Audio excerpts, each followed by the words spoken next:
latest edition of the Firmware Update, your number one podcast for all things under the PlayStation umbrella.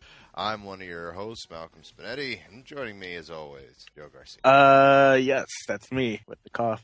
Fortunately, hopefully not here, but it's pretty crap. How you been, buddy? Well, besides the cough, not too bad.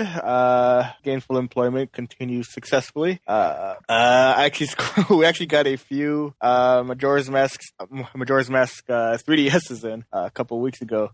The sought after 3DS, the actual system, and I scored the last one that we have. Hey, good for you, buddy. You finally got the new. Yes. Yeah, I figured, these things have probably been sitting in a distribution center somewhere for many weeks before they shipped us the last few. It was very weird when we were unloading the truck and I saw them. I was like, because if you remember, there was a big bum's rush to get to pre-order pretty much everything Majora's Mask related, whether it was the system or the limited edition statue version of the game or whatever.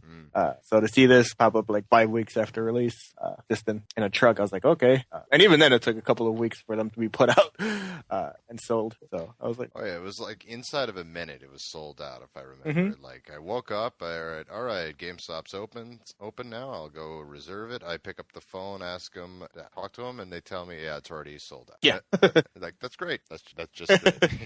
Thankfully, the blow was cushioned for me when I found out that it doesn't come with the game. But aside from that, yeah. It does not come with the game or a charger. It's actually why I haven't even opened it yet. I bought this a couple of days ago, and it's just been sitting on my desk because I don't have an extra charger for the ridiculous transfer process from getting to get the data from one 3DS to another, which you've probably heard is long, tedious, and completely bonkers and unnecessary. But that's the way Nintendo does it. It takes a little while, yeah. Yeah. So with only I've heard reports of people of it taking upwards of depending on I guess the method, you can either do it wirelessly or if your computer still somehow has an SD card reader, you can do it that way. But many people have to do it wirelessly because most computers don't have SD card readers anymore.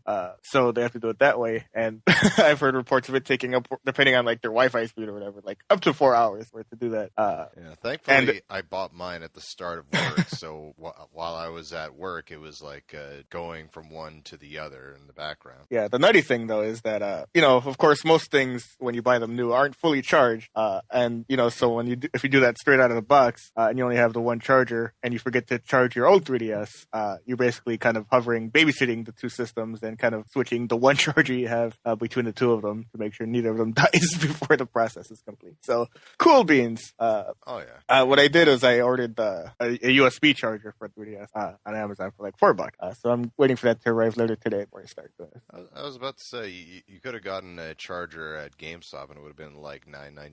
No, the proper official charger, $20. The proper the Nintendo brand, the charger is $20, and I'm like, no. So I just went on Amazon, bought one for $6. It's some generic USB thing, but the official is generic. That's it seems to work. So I was like, yeah, I'll save the $50.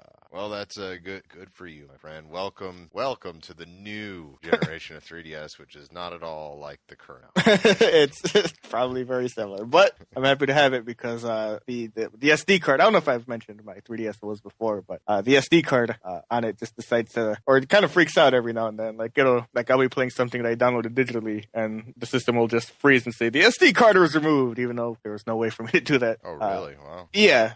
It doesn't do it super often, but it does it often enough where it gets right. If I put the thing in sleep mode for more than a few hours, when I open it up again, I'll do a couple things for 10 seconds, and then it'll be it'll freak out, say, hey, SD card is removed. It's which is annoying when you're collecting puzzle pieces. Oh man. Well, my week has had its shares of ups and downs. First of all, as far as ups, I got a new dog. Okay. Yeah, his name's Parker. We rescued him from the ASPCA. Uh-huh. He is a hound dog pointer mix. I don't know what that means, but okay. Yeah, it means that he's actually technically part pit bull, but we have to hide that because everyone hates pit bulls, unfortunately. Very nice, sweet dog. Sort of like Lucky, except this one will jump right up on your lap and curl up, forgetting the fact that he's like a 50-pound dog. So, What made you guys get another dog exactly? Well, as followers of the show know, our other dog, Lucky, who has made guest appearances on the show a few times inadvertently, he unfortunately doesn't have too many friends as far as pets. Like the cats don't like him; they stay clear from him. And at times, me and Sandra have to leave, to work. And he has separation anxiety, and we always kind of feel like shit leaving him by himself. And so we've entertained the idea of getting another dog, but the argument's always been, well, that's like too many pets. It's going to be a pain in the neck to find. Wait, how many other pets do you have? All right, so we have 2 dogs now. Okay, all right. We know that. We have 3 cats, and we have 2 sugar gliders. Why? Hey, this is the pack. You know how when you like sign up with a significant other, there's like stuff you have to live with. Sure. Yeah, this is mine with Sandra. I know she loves animals. I mean, and she's gonna bring home animals. Or sometimes they stick around, sometimes they don't. And to be fair, I thought I was gonna hate Lucky, but I actually love the damn dog so much. So we just we were saying no for that reason, and then we sat down and thought, you know what, we're ready at the point where we have too many pets anyway. So so why not just go whole hog on it? Yeah, exactly. Why not? Why not get way too many pets instead of just 2? So we initially we went to the ASPCA to look at some animals. We wanted like a dog that was 4 years old, 4 years or older. But when you go to the ASPCA, they either have puppies or they have 7-year-old dogs on their last leg. There's like no in between. Okay. And so we got one of the young. We got Parker. We were like, I don't know if you've ever adopted an animal before. No. Yeah. Well, there's a moment that it sort of just like clicks between you and dog. And I was looking around, and for the record, ASPCA, at least in our area, is very cool as far as like rooms for the pets. Like I went in expecting to see like cages like all lined up, and them barking, what have you. But no, they actually had full-fledged rooms that they just chilled in and were just sitting around. And like, oh, okay, that's nice. And I was checking. I would go from like through the windows and peer from him, and I walked to this one room, and there he was just sitting there. And he turned around slowly, looked at me, and we just stared at each other for a few seconds. And then he just like very casually like walked up to the window, and then got on his hind legs and just pressed against the window to look me in the eyes, so to speak. And it was at that moment, okay, you're a nominee now. You're like, this is the man's solo I want to steal. We also brought Lucky there because, that's the whole purpose, was to get him a playmate, because God forbid, if we bring the dog home and they hate each other, that are like, oh, well, this is a gigantic step backwards. Right. So we took him along, we took him for a walk, and I've never seen Lucky get along so well with a dog before. Like, Lucky's a wrestler, which, we take him to dog parks. Dog parks, yes. And, he'll try to roughhouse with the animals, which, of course, gets the other owners of the animals really happy. And they're like, oh, no, it's a gigantic pit bull. He's going to kill my dog. No, he's really not. That's a story for another day. But anyway, so we take him to, like, a fenced area, and they start, like, running all over the place and, like, wrestling on the ground. And it's like, it's as if they were brothers, Joe. Okay. So we're like, okay, here's $95. We'll take him. And I was expecting this to be a long process based on a Cracked magazine article I read, but no, it was pretty much, okay, here's $95. Thank you. And so he is currently sleeping right next to me. I don't think he'll be making as many cameo appearances on the show as Lucky does, because he's really not a barker. He'll like run with Lucky to the door, but that's about the extent of it. Real sweetheart. You'd like him. For those of you who are friends of mine on Facebook, I've already started posting pictures of them just laying about, including one doofus who doesn't understand that I have a joking personality and started going off on me when I said, oh, he died of exhaustion, because he wrestled Lucky for, I'm not kidding, 12 hours straight when we got him home. And then finally he couldn't take it anymore, and he just like sort of dropped dead and just laid there for like 3 hours, like recouping his strength. So that was the high point of my day, or of my week. Low points. The week before, I told Joe this and decided not to tell it, but where I work, apparently there was a murder. Cool. Yeah, and I find out this news that not only was a worker at the mall murdered, she was murdered by the head of security of said mall.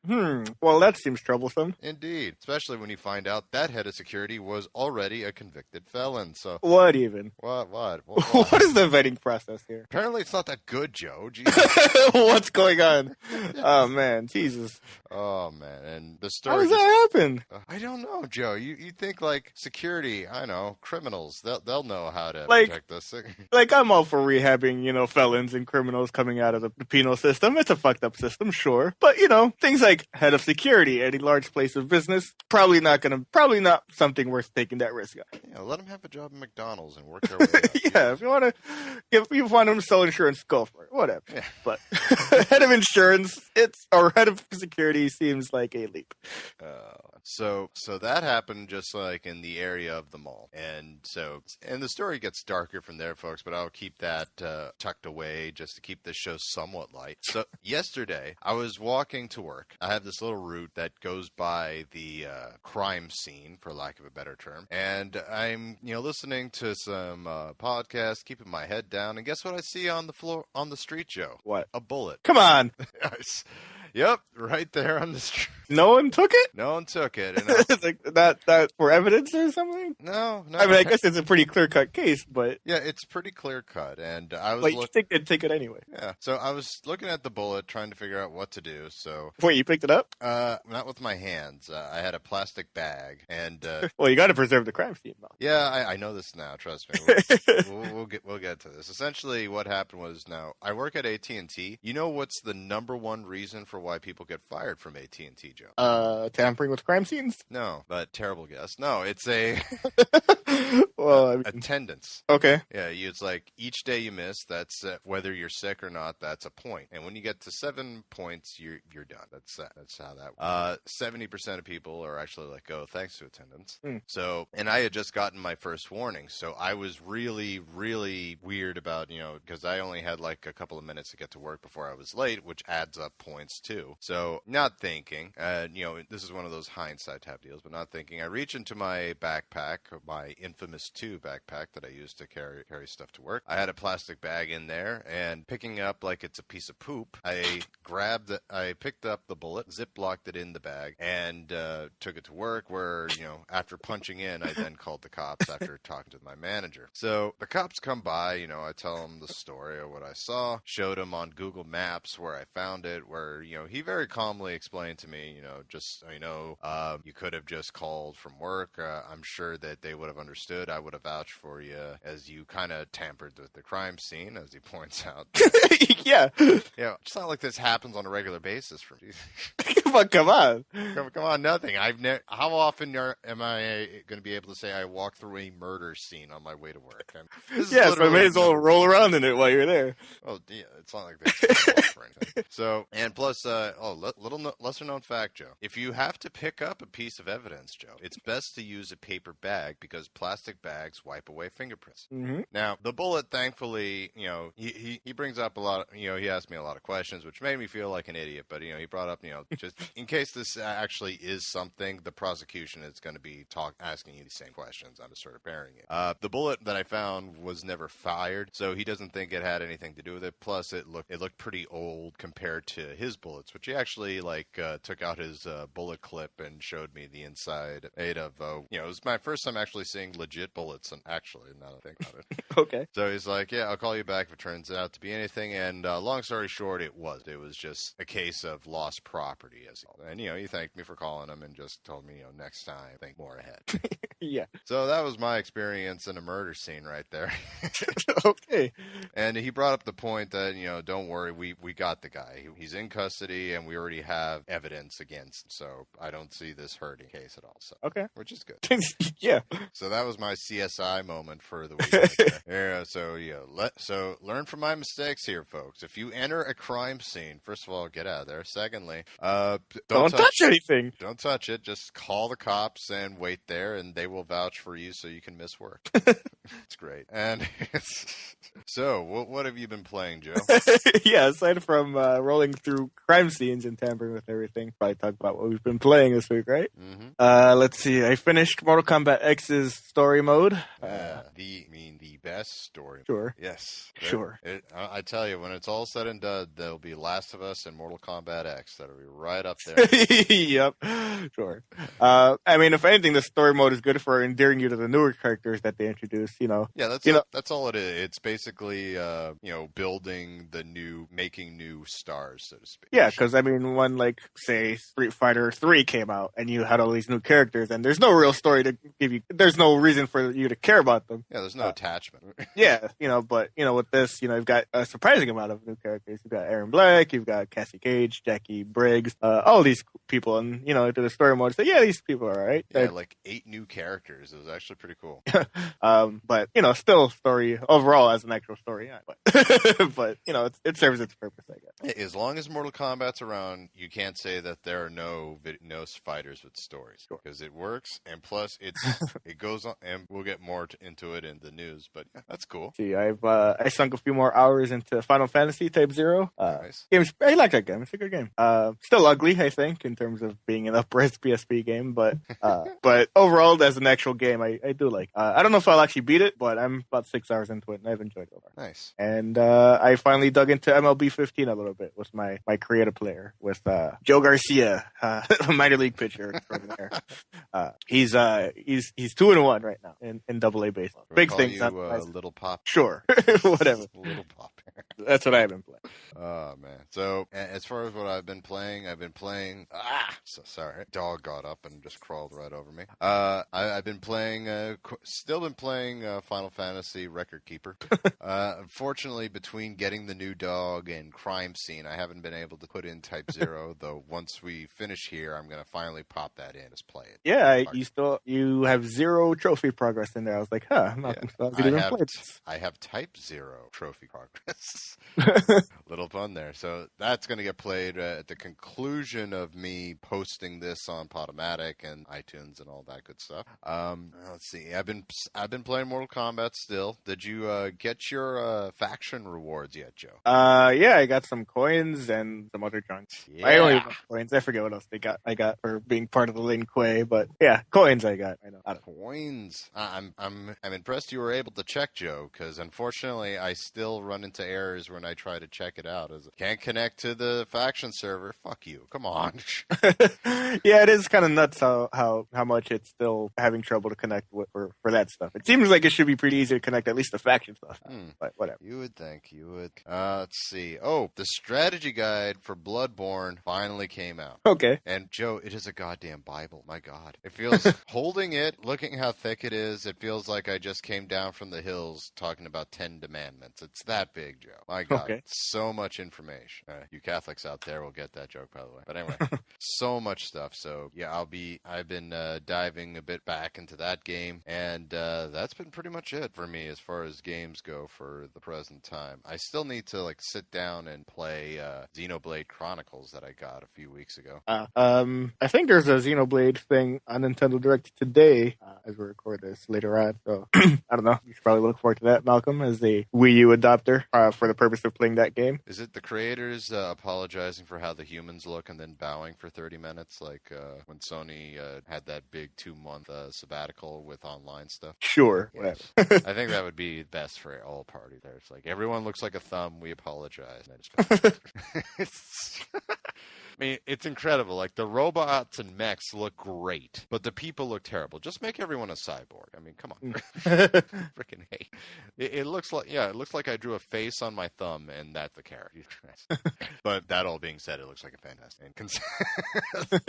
And considering Zelda is not going to be out for another 5 years or whatever, that's pretty much the game to get on Wii right now this year. Yeah. When do you think Zelda's coming out, by the way? Oh man, I don't know. I'm going to call it right now. You're like, they're already talking about the next console. I think that's going to be a launch title. No. Yep, that's good. Because that console is a long ways to go. Yeah, let me tell you, dude, Nintendo doesn't care about you, Joe. You're assuming that the new system is anywhere near complete. Well, yeah, because they're already discussing it. It's like, oh, we've had this new one in development. They'll announce it they'll probably talk about it a bit at E3, say it's coming out either next year or the year after. and like, hey, Zelda launch title, hey-oh. They were talking about the PS4 in like 2009. 2009. So, and that was still 4 or 5 years out. Well, that's the PS4, Joe. That's a technical marvel, okay? Literally, if you look up technical marvel in the dictionary, which is pretty impressive considering it's 3 words, but there will be a picture of the PS4 on it. Now, you got the Nintendo consoles, and let's be honest, they probably use VCR parts in order to make that. So sure. Yeah, it's not that difficult, Joe. Mm-hmm. In the time we've been talking, I've made a Wii U from scratch out of it. Oh, yeah. Let me see it. Joe, it's audio. I can't show it. Send it to me. Oh, all right. Here. Stream from it. We can't stream. Tell you what, I will send that to you and post it up. I will send it to you, and you can make that like the picture for the show this week. But anyway, hey, so we got a truckload of news, folks. A lot to talk about. So let's head to the news.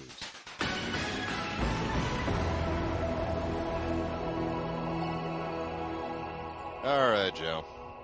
So, it's only been, 4 days since the last show? So, what happened? 5? Oh, no. Big E. All right, so, what else happened this week in the news? Well, Sony seems to do this, like, every 2 months or so. But they have revised their sales forecast for the fiscal year 2015, apparently.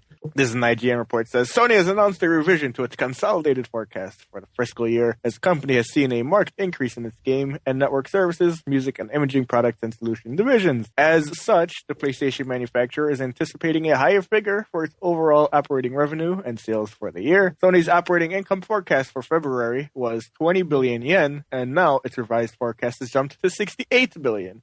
So more than triple. So what does this mean for Sony? Well, it appears that the CEO Kaz Hirai is getting the electronics giant back on track to profitability as the company's financial situation continues to show signs of improvement, and you can bet the ongoing success of PS4 has played a huge part in it. Sony will be revealing the actual consolidated results for its fiscal year, which ended on March 31st, as well as its forecast for the 2016 fiscal year next week on April 30th. So we will know, very soon what those results actually are. Holy cow! Yeah. It's kind of cool to hear that, man. Because after hearing about how terrible everything's going on as far as Sony for what feels like the past couple of years, it's good to hear that hey, our expectations tripled this year.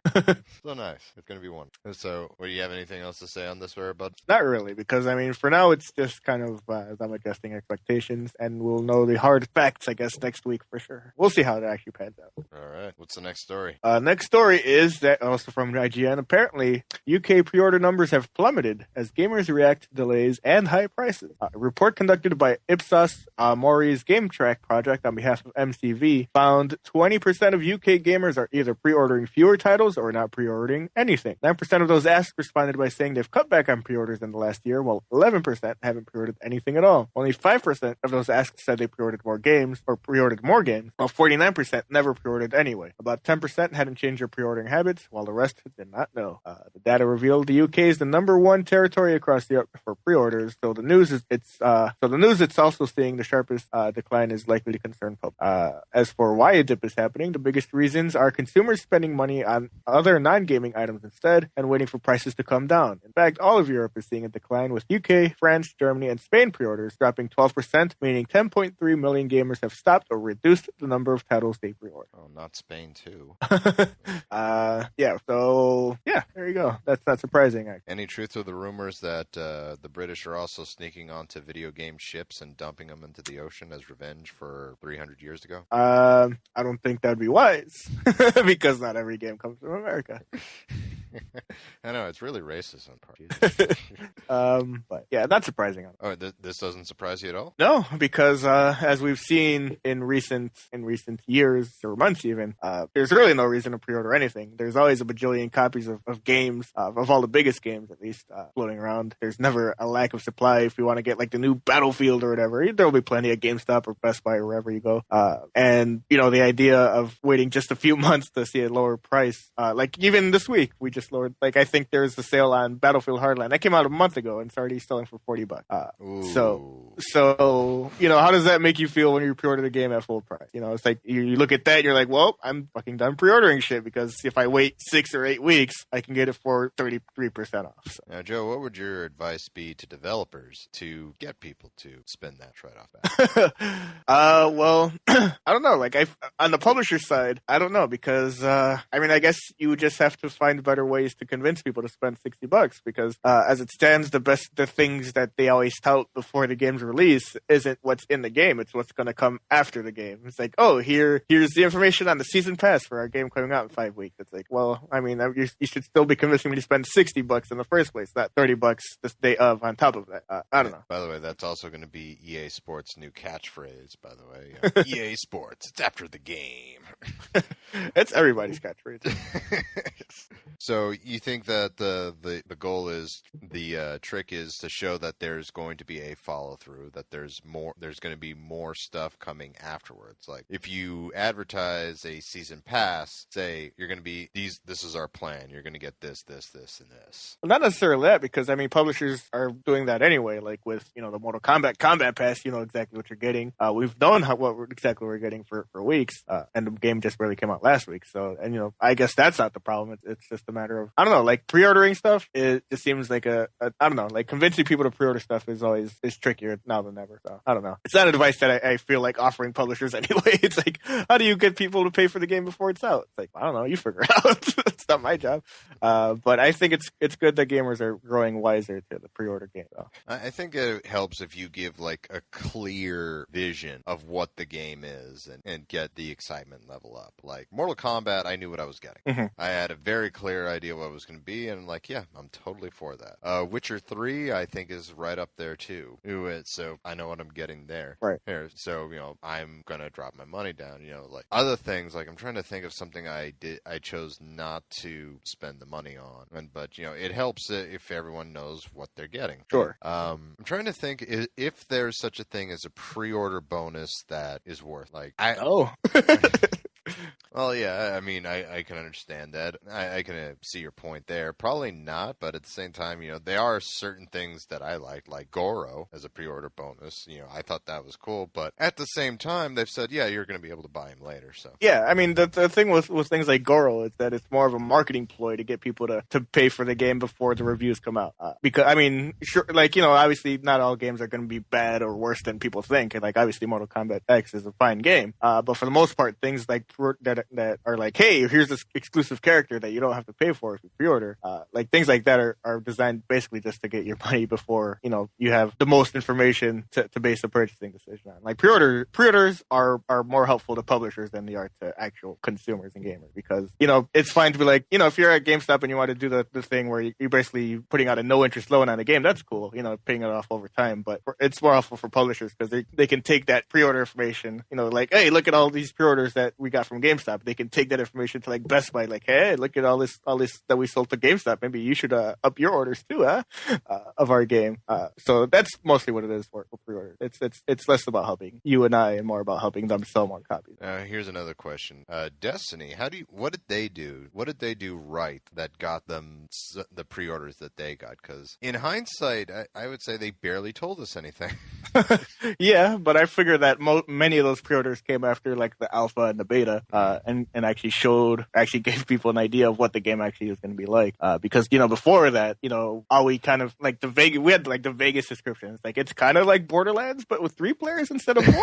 It's okay, that's not super helpful or exciting even. So, but the alpha and the beta got everybody excited. I will say that you're actually kind of right, because like the most excitement I got for it was after I played the alpha for the first time. Yeah. Like, oh my god, this is fun. All right. Then you got the whole game and like, wait a second, the alpha was pretty much it, really? The alpha was the entire Earth section. Okay. Which is depressing. But alrighty. Well, anyway, take that what you will. What's next, Joe? Well, speaking of Borderlands, Malcolm, interestingly enough, we got a segue here. Franchise director, Matthew Armstrong, the franchise director for Borderlands, has left Gearbox Software, according to a recent tweet. He tweeted, quote, "Things changed. No longer working at Gearbox Software. I will always love Gearbox, but it's Adventure Time." It's a weird way to end the tweet, but... Is he working on Adventure Time? I don't know. Like, I don't know, and even if he was, I don't know why he would care for people to know that, but, whatever. Let's see. This report on Polygon says Armstrong joined Gearbox in 1999 and helped create the Borderlands franchise, whose first game was released in 2009. As a lead designer, he helped design the series' arsenal of wild weapons. And just prior to announcing his departure, Armstrong tweeted good luck to 2K Australia last week. There you go. He is at least the second Borderlands developer to leave Gearbox this year. The first being Anthony Birch, who was the lead writer on Borderlands 2 and contributor to Borderlands the pre-sequel. He left the studio a little while ago to write a Hulu TV show. Oh, well, that's a step in the right direction, actually. Feels like that might be a step down, actually, but whatever. So what do you think's going on at Gearbox, man? I don't know.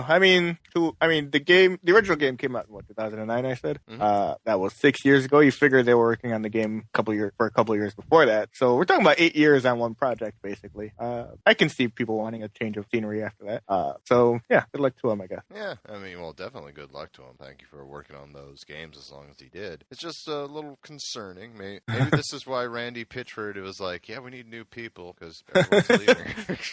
Oh, man. All right, well, we'll see what happens with Gearbox after this. I'm sure, there are people lining up just to work over there. So yeah, I'm sure Gearbox attracts a lot of good talent, so they'll be fine. Alrighty. What else happened? Let's see.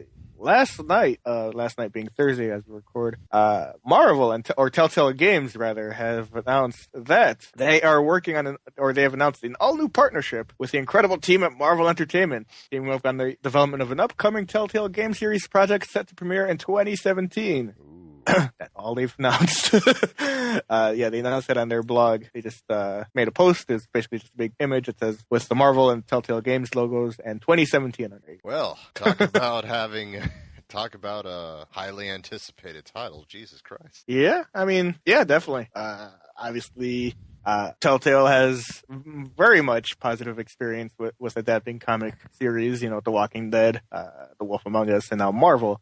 Pretty neat. Although, I must say, I feel overwhelmed by all the Telltale stuff happening very recently. I think it's they're at a point where they're just trying to get as many demographics as possible. Sure. Go ahead. I was about to say, maybe you won't go after Borderlands, the Telltale Borderlands story per se, but you'll definitely go after the Marvel. I'm very curious to see how they handle all the Marvel characters, except for the mutants, of course, because they're no longer exist, I guess. But I'm really into this. I'm excited. Yeah, I have no idea what it could be. Like, I don't know if it'll be an original story. I don't know if they'll be adapting something from the comics. I don't know which characters will be involved. But obviously the possibilities are very, very boundless and limitless.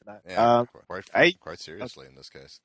Yeah. I just wish the Telltale games were a little bit more polished in terms of the way they actually run, because obviously I enjoy the storytelling in these games, but fight sequences are always terrible, but then they always appear to pop up more often than you care for, and the games tend to chug even on the newer gen console. Like, I've got the Xbox One versions of Game of Thrones and Borderlands, and even then those games still run no better than the PS3 versions I played last year. Hopefully they can polish that stuff up. Yeah, that is the weakness with Telltale games. Like, if there's an action sequence, it's going to feel very awkward, at least in my opinion. Yeah, or terrible in some cases. And that was like, they managed to squeak by with a game like Borderlands, but if you're going Marvel, how are you going to avoid those?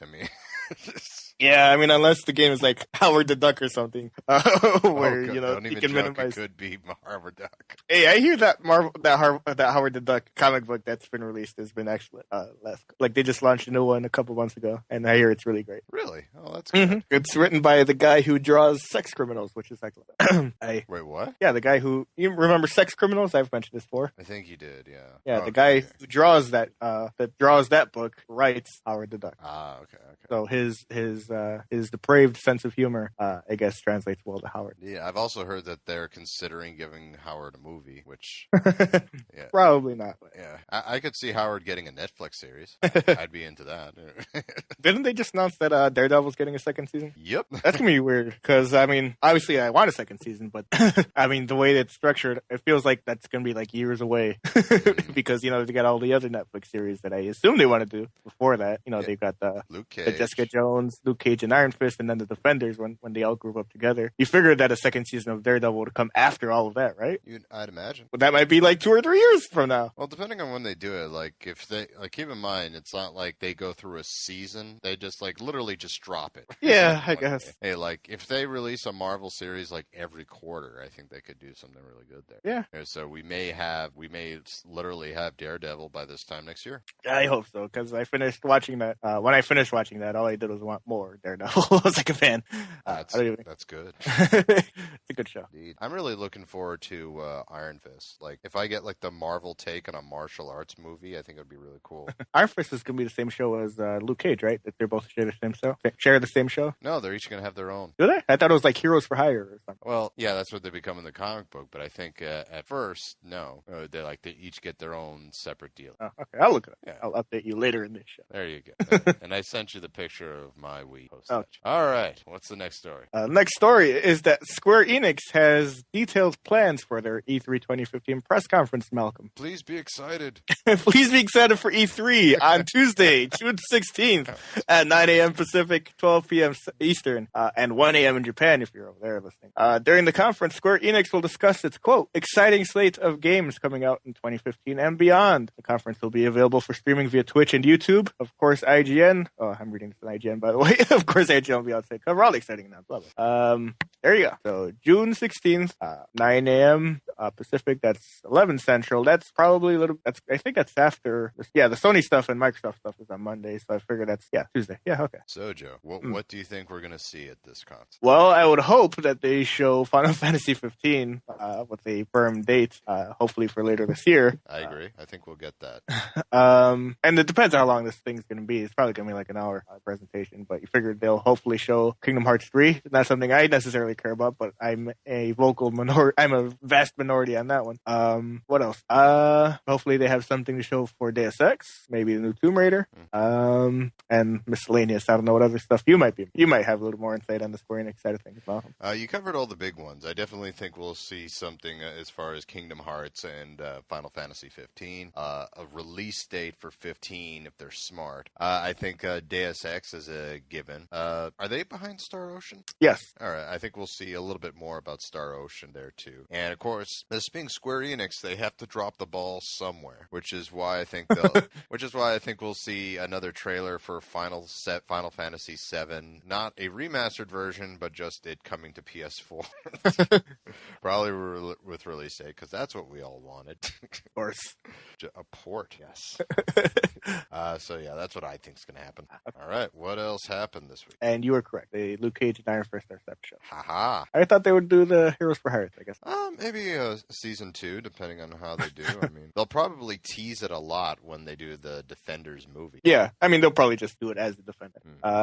Anyway, there's also next story. The Resident Evil HD remaster, Malcolm. The remaster, if you will. Remember that thing coming out in January, was it? Yeah, which I'm still waiting for it to be a PlayStation Plus freebie, but yes. Yeah, in late January. That has sold more than 1 million copies globally since its release, according to Capcom. That makes the remake Capcom's, quote, fastest-selling digital title in history across Europe and North America, according to the company.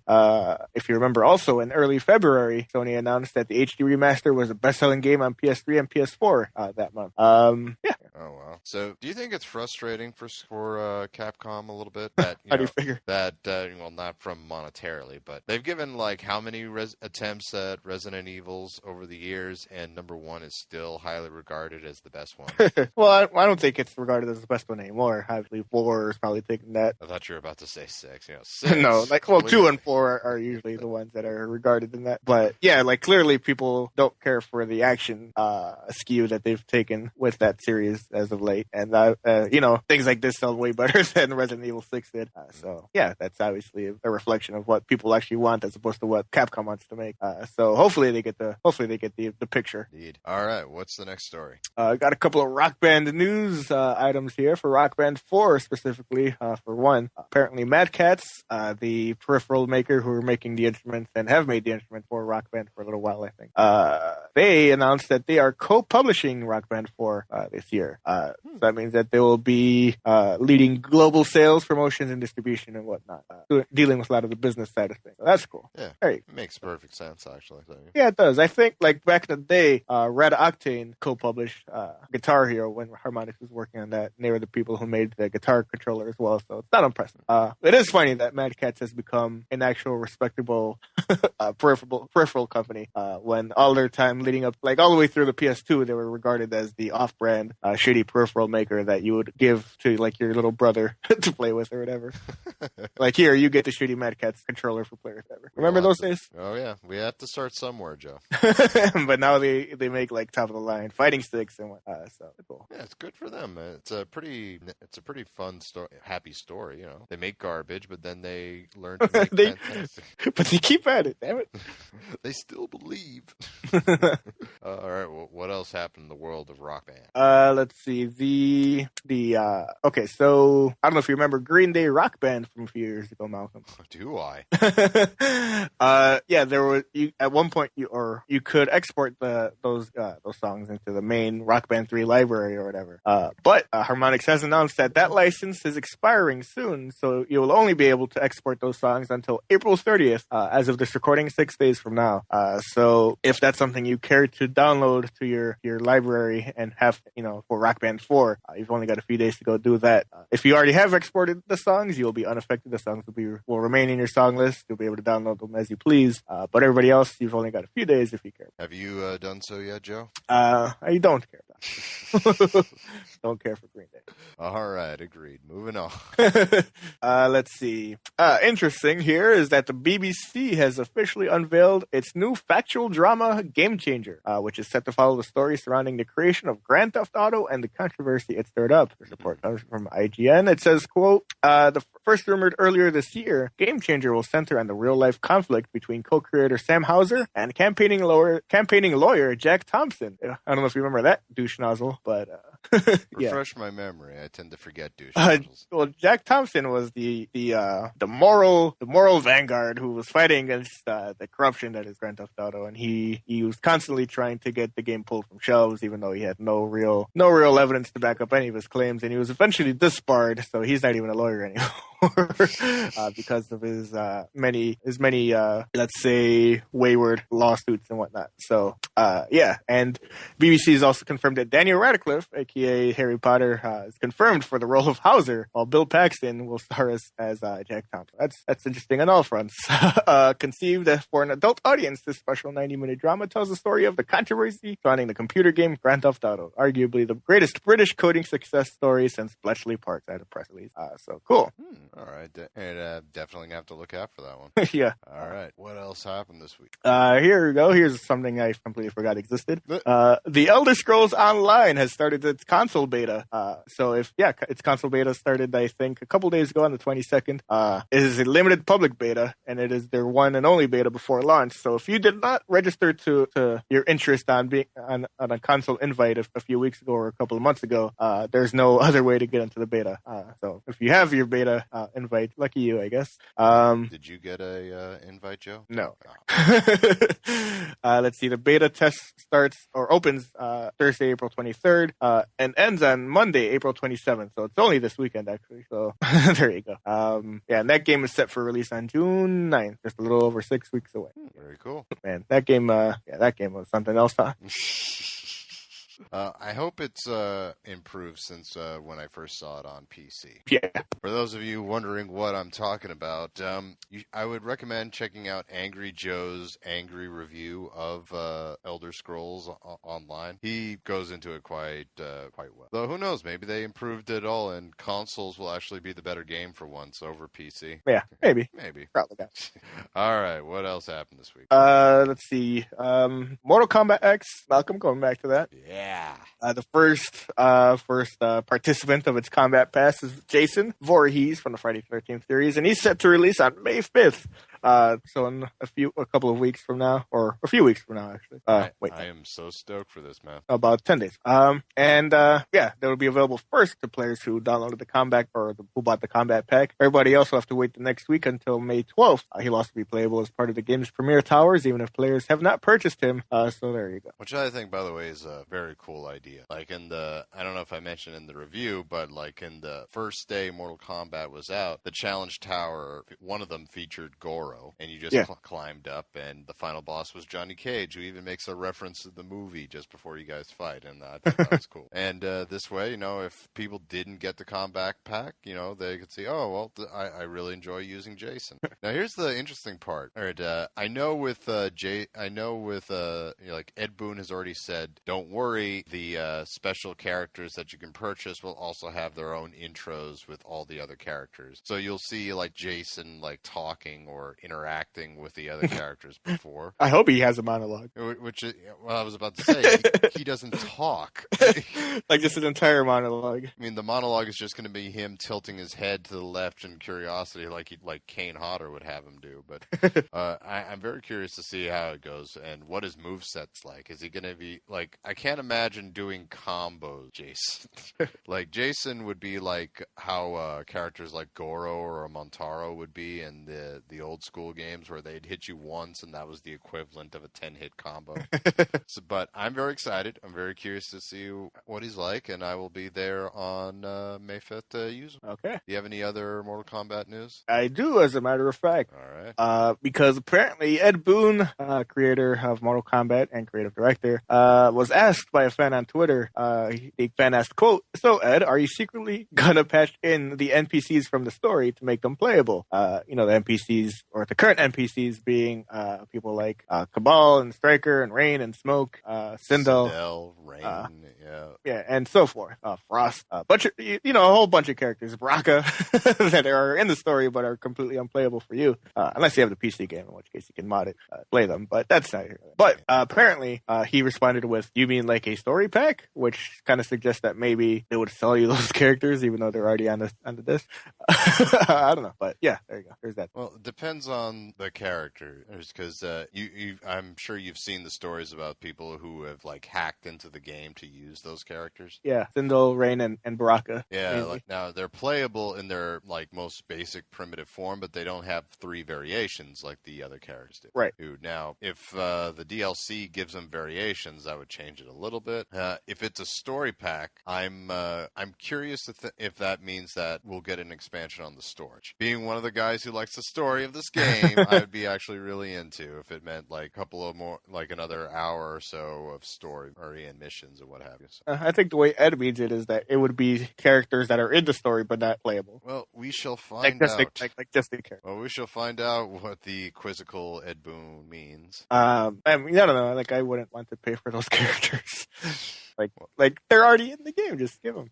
However, if they include an expansion to the story, I might be up for it. So maybe, but I don't know. Do you have any more Mortal Kombat news? No. Well, I got one. Okay. Ed Boon has gone on to say that with every time you get an update on your Mortal Kombat game, you're going to get a skin. Oh, is that why we got the classic Sub-Zero? Yeah. So anytime that they have to release a DLC patch, such as what they just did recently, which it gave like a whole bunch of balance to different characters. Like Takeda has some new moves now, amongst other things. So you're also going to get a skin for the character at no additional cost. So hot damn, whole skin. Yeah, well, I think that's kind of cool. It's like, especially with how many times they have to patch the games usually. You know how many skins that's going to end up being in the life of the game. I'm actually kind of cool about that. It's like it's rare that a game developer does anything to make me look forward to patches. aside from Bloodborne, which we'll probably get into in a second. But yeah, I think it's a really cool move on his part. After we go off on how we have to pay for everything, it's like, no, here you go. But anyway, that's my 2 cents on that one. Well, I don't have anything on Bloodborne. Do you want to just talk about it now? Yeah, essentially the long-awaited update finally dropped. 1.03? Yes, the one that fixes the loading times. And do they fix load times, Malcolm? Have you gone back to see? I have not, but I have read reports. What do those reports say? All right, so do you recall the previous load times as they were before the patch? Yes, they were atrocious, 30 to 40 seconds. 30 to 40 seconds, as I still hear. With the newest patch that came up recently, it drastically reduced the price. Yes, the game is now free. It is by approximately, which reduces load times by approximately 5 to 15 seconds. Oh, not a huge improvement. I mean, 5 to 10 seconds in any other game would be a big improvement, but in the scheme of 30 to 40 seconds, it's not a huge improvement. Yeah, I mean, it's not, it helps, okay? Sure. So IGN has tested the load times here. The start screen loading into the online mode, about 31 seconds. Chalice Dungeon to Hunter's Dream, 14.5 seconds. Hunter's Dream to First Floor Sick Room, 30 seconds. So it shaves off like a fourth of the time you had to wait for. Okay. It's a step in the right direction, okay? Stop being a gooey Gus here. All right. So what else do you got this week, Joe? Let's see. For those who still play Gran Turismo 6, you'll be happy to know that the GT Academy 2015 is underway. The GT Academy being the annual gamer to professional racer competition that they hold, where if you set a really good lap time on the tracks in these specific GT Academy races, like the top players are invited to a real life race course to compete for a real position on a real racing team with Sony. That's cool. Have you tried? No, Jesus.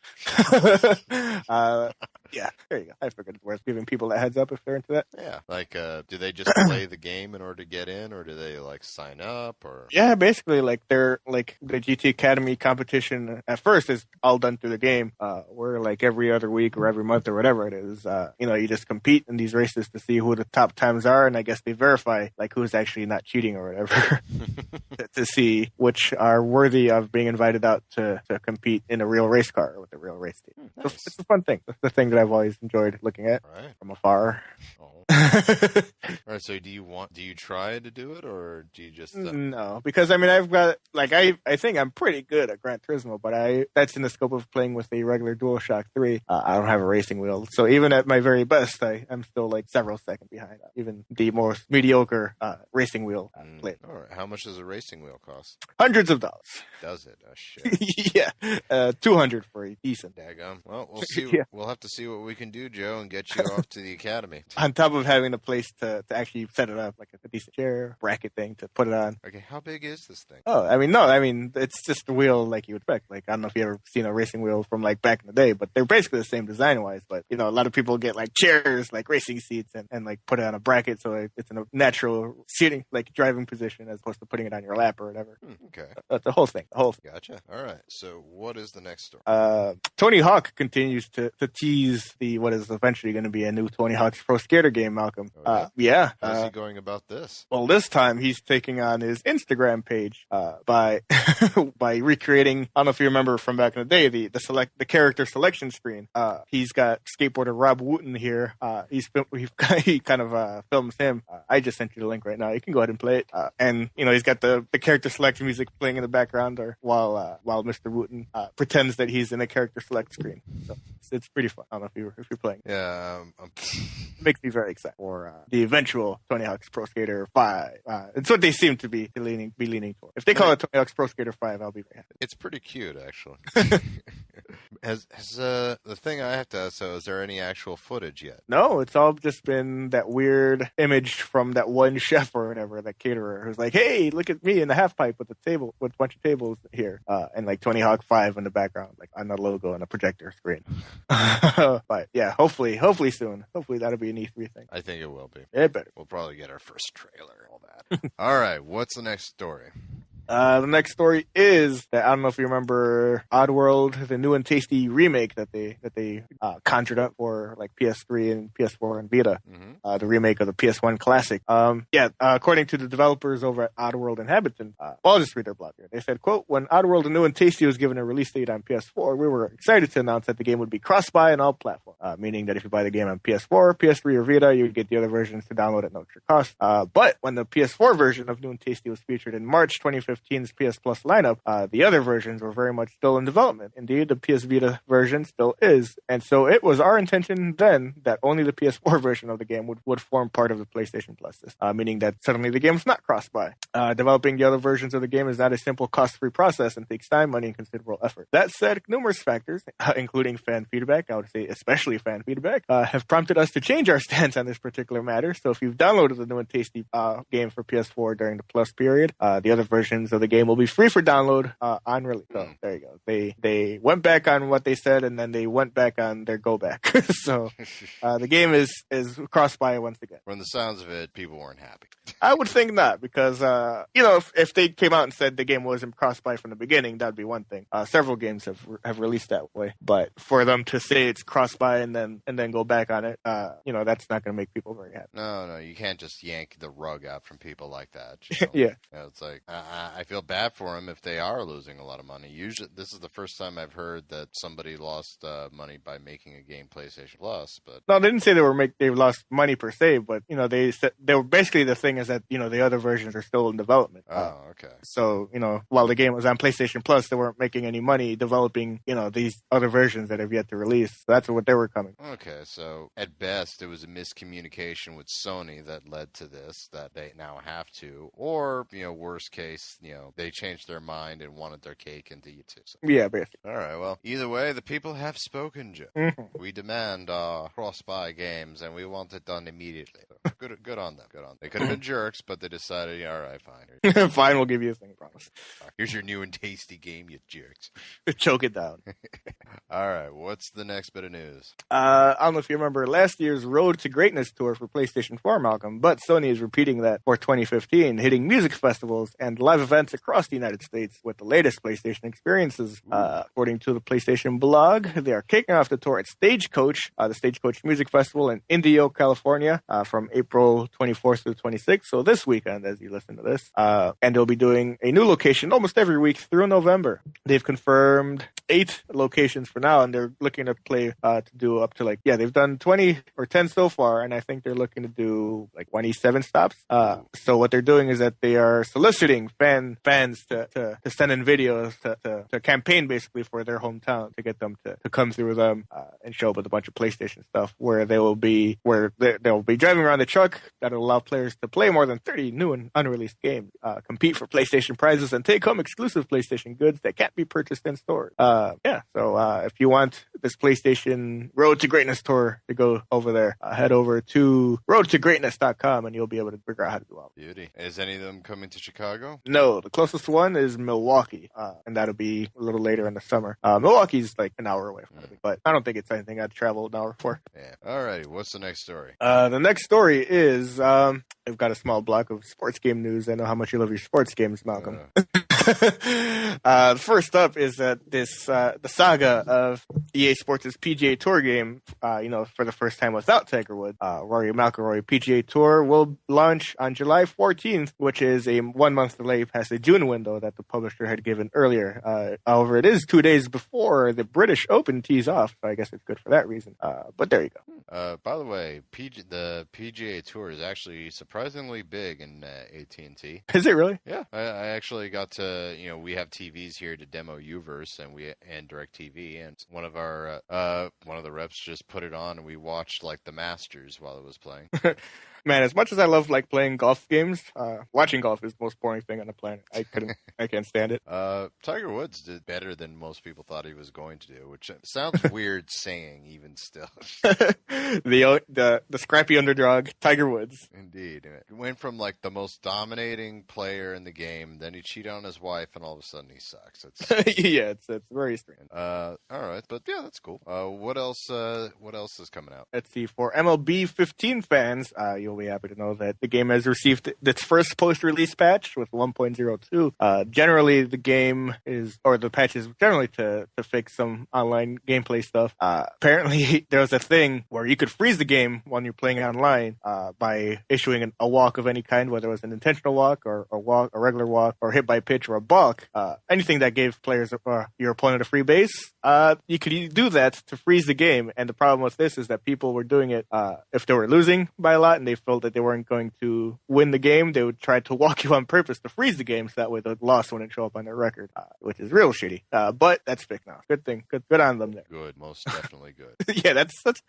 I don't know how that could have gotten past the QA process where it's like walks are pretty common in baseball. I don't know how they would not figure that out before that, but it's fixed now. They also gave Andrew McCutcheon a haircut because he got a haircut in real life. He doesn't have the dreadlocks anymore. Oh, okay. So they altered his appearance to give him a haircut in the game as well. Cool. Right on. All right. What else? For NBA 2K fans, there has been a leak that shows that NBA 2K16 will be, how in recent years they've been curated by celebrities. One was executive produced by Jay-Z. The last one was featured music curated by Pharrell Williams and whatnot. You've seen all this, right? Yeah. Well, this year, Malcolm, NBA 2K16 will be a Spike Lee joint, apparently. Please, baby, please. There was a leak where I guess they were setting up Instagram posts for the game. The box art reveals, it says a Spike Lee joint on it. On top of that, it shows 3 different cover athletes this year. So you'll be able to pick a copy with Stephen Curry, with James Harden, or a repeat cover boy in Kevin Durant. There's not much else to glean from this, but who knows what the Spike Lee joint could mean for, I guess, the career mode. Yeah, it's interesting the direction that NBA 2K is taking with that, where they're like curated by like some superstar. Or does this mean like Spike Lee is going to be in the front row of every game in 2K16? Probably not. I would assume that they put him in the front row of all the Knicks games when they play at Madison Square Garden. How happy must he be with the Knicks right now? They are terrible. They're the worst. Oh, God. Oh, man. Fun story is that occasional guest host Travis Foster, he's a big Knicks fan, and he made fun of me being excited for the Bulls earlier, right before the season started. Are they doing really good? They're doing excellent. They're gonna easily make it to the second round of the playoffs, which started last week. I was excited for Paul Gasol, which is funny because I'm just a fan of Paul Gasol the person. I know he's like 400 years old, but I was excited to see him in the Bulls uniform. I was like, yeah, I like Paul. So it was nice to see him, and I tweeted my excitement for Paul Gasol, and Travis said he's 1,000 years old. Stop being excited. I was like, okay. And then he would go on to start the All-Star game for the Eastern Conference. So I think I've been vindicated. Indeed. On top of the Bulls being awesome and the Knicks being terrible, it's been real sweet for me making fun of Travis. On top, he also made fun of the Cubs as well. I went to a Cubs game last week, and I tweeted my excitement of being at Wrigley Field because I love being at Wrigley Field. It's one of my favorite places on the planet. Even so, it's Wrigley Field. Of course, you're going to be excited. I know what Wrigley Field is. And of course, Travis is like, the Cubs, blah, fart. And the Cubs have this hot new rookie as well, and Chris Bryant. And then he was like, Chris Bryant. He's like he went 0-for-4 in his first day, and Travis is like, look at your savior now. And, it's his first day as a rookie, and he's gone on to hit like 500. So it's all been nothing but comeuppance for Travis Fox. Okay, who's his favorite baseball team? Doesn't matter. But either way, I just like making fun of Travis. Yeah, because so far it seems like he backs losers, and so the more I invite him to make fun of the Bears this year when their season started. Yeah, I was like, the Bulls are one of the best teams in the NBA. For Christ's sake, it's like the fucking Bulls. Yeah, the fucking Bulls, asshole. Derrick Rose is amazing. Jesus. He's just bitter from the '90s. Still, he hasn't gotten over 20 years ago when we mopped the floor with the Knicks every chance we got. Like, we got Patrick Ewing. It's like, well, he doesn't. Oh, if only we had Patrick Ewing still. That way we could lose in the first round of the playoffs again. Oh my god. Crap the bed in our one finals appearance in 28 years or whatever. I remember like there was this podcast I listened to on the NBA, and they were like, somebody wrote in about like which 5 teams should I pick for my NBA League Pass, and they said you definitely want the Knicks just because how amazing it's going to be watching them self-destruct over the course of the season. And yeah, that turns out to be true because they didn't do good at all this year. No, I think they were pretty much right at the very bottom of the league. Mm-hmm. I don't know if they finished with the worst record in the NBA, but they were definitely on track for that when I was keeping track of their record. Imagine if, with this next game, it's a Spike Lee joint and the Knicks are the best team. Yeah, they just inflated to like a 99 overall. For the team. What the hell? They got better stats than the Dream Team of '92. Oh God! By the way, that is something I miss from the games. Like there was like one game where the Dream Team was on there, and then they dropped it. 2K11. No, that's 2K12, I think. Yeah. 2K11. They started with all the '90s teams basically when they brought in Jordan for the first time in like forever, and they had all those Bulls legacy teams and all their best opponents, like the '95, like the Sonics, the Jazz, and what have you. And then the next year they scaled down the Jordan stuff, but they brought in the Dream Team, I think, for 2K12. Yeah, I hope they bring it back for this year's game because I really enjoyed being able to play that team. Yeah, the Dream Team, you should just be able to play with them every year. The Dream Team, man, it's like the least fair competitive team in history. It's like, man. Yeah. Like when I would be like working on stuff for the show, I would just have the Dream Team take on friggin' the Mavericks and just look up occasionally to see them destroy the Mavericks. Oh, it was so good. All right, what's the next bit of sports gaming news? That's it for sports gaming news, but we're entering the block of game announcements here. Mm-hmm. I don't know if you remember Patrice Desilets, Malcolm, from his days over at Assassin's Creed. I think he was like the creative director of the original 2 games, and then he left less than amicably from Ubisoft. I don't know if you remember that guy. Barely, yeah. Okay, but he's finally revealed his new game by his new studio, Panache Digital Games, and it is called Ancestors, the Humankind Odyssey.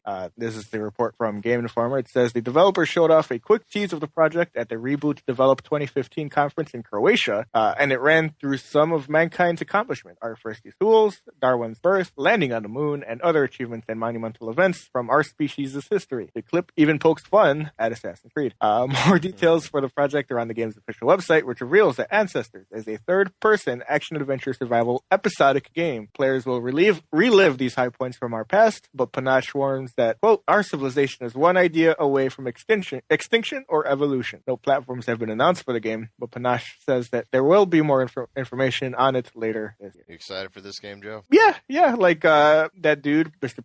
Patrice, he's obviously got some good ideas. I think he kind of laid the groundwork for Assassin's Creed back in the day. I think he worked on Assassin's Creed 2 as well, so he knows how to refine those ideas as well, besides kind of laying the groundwork. So I'm excited for what he might have in store, for sure. Groovy. What's the next game? The next game is Overlord, Fellowship of Evil. I don't know if you remember the Overlord franchise from last gen. The next game, Fellowship of Evil, and let's see, follows the death of the previous Overlord. Players will take on the role of one of the 4 Necro Ghouls, or Nether Ghouls, undead servants of the Dark Arts hellbent on reclaiming a world swallowed by the forces of good. It will feature local and online co-op in keeping with the original theme of the Overlord series. We're also told, IGN is told rather, there will be ways in which players can shaft to their teammate, because why not? It will be a downloadable game. It will release digitally sometime in 2015 on PS4 for $20. Oh, there you go. You play much Overlord, Malcolm? No, but I'm very familiar with the series. So this is cool. Yeah. What's the next game? Next game is something called Submerge. I saw the trailer for this morning. Yeah, coming from Uppercut Games over in Australia. Let's see, according to the PlayStation blog post here, it says Submerged is a serene adventure set in a city that has mysteriously become flooded and overgrown. It follows the story of siblings Miku and Taku. The pair arrive in a strange place in a boat, and Miku has to carry her wounded brother Taku to shelter before she can start gathering the supplies she'll need to nurse him back to health. But to do that, she'll have to find the supplies first. She'll have to explore using her boat and telescope, locate the forgotten caches, and then climb the crumbling building buildings to retrieve them. As she traverses the sunken metropolis, Miku starts to uncover the secrets of how this world came to be, and in turn, we begin to learn about Miku and Taku, what drove them to this mysterious city, where the only inhabitants appear to be malformed copies of the native sea life. And that will be released, I guess, sometime in 2015. Yeah, it just says this year. That looks cool. It sounds like a watery version of Brothers, I guess. It does sound very interesting story-wise, I must say. Yeah. And I think this could be a real dark horse as far as, this could be like, it's funny you mentioned Brothers. This could be like one of those games. It feels kind of like a cross between, the way it sounds like a cross between like Brothers and Shadow of the Colossus, where you kind of like try to nurse this person back to health. Yeah. So I'm interested for sure. Yeah, me too. All right, what's the next game? For all you Adventure Time fans, speaking of Adventure Time, bringing it back, I guess, Finn and Jake Investigation is coming to PS3 and PS4 later this fall. Finn and Jake Investigations is a modern take on a classic adventure game, a genre that has seen a recent resurgence. This is on the PlayStation blog, by the way. Gameplay is based on exploring, investigating, and puzzle solving. Through the course of the adventures or episodes, you get to interact with dozens of your favorite Adventure Time characters all over the land of Ooh, including the Candy and Fire Kingdoms, Wizard City, and Castle Lemongrab. Interestingly, the graphics are done with full 3D models, so it's not like an animated look. So it's the first time you get to play in that world in 3D. So that's it, I guess. Adventure Time. I've watched a few episodes of that. It's an enjoyable show. What's your opinion on Adventure Time, Joe? It's a fun show. I like watching it. All right. What's the next story? Next story is Sketchcross. Sketchcross is a PlayStation Vita game that will be released on April 28th, so next week, basically. It will be compatible with PlayStation TV as well. Sketchcross is what they call a nonogram logic puzzle picture game, or picture puzzle game. Basically, I don't know if you ever played Picross on Game Boy, Malcolm, but it's basically Picross. Oh, okay. It's Picross with a different. It's called Sketchcross, and it's coming on Vita for. I thought there would be a price on here, but I can't imagine I'm charging more than $10 for it. But April 28th on your Vita. Beauty. You excited for this one, Joe? Not really. I've already got Picross on my 3DS, basically. I've got all the Picross I need. All right. Finally, Malcolm, the last game on here is Brawl, and that is coming on April 24th. Well, I guess today, on April 24th. Now, Brawl is technically a new game, but it is familiar to me in a terrible way because this is the new version of Basement Crawl. I don't know if you remember that piece of shit from last year. Oh, dear. Yeah. Which is basically completely broken in every way.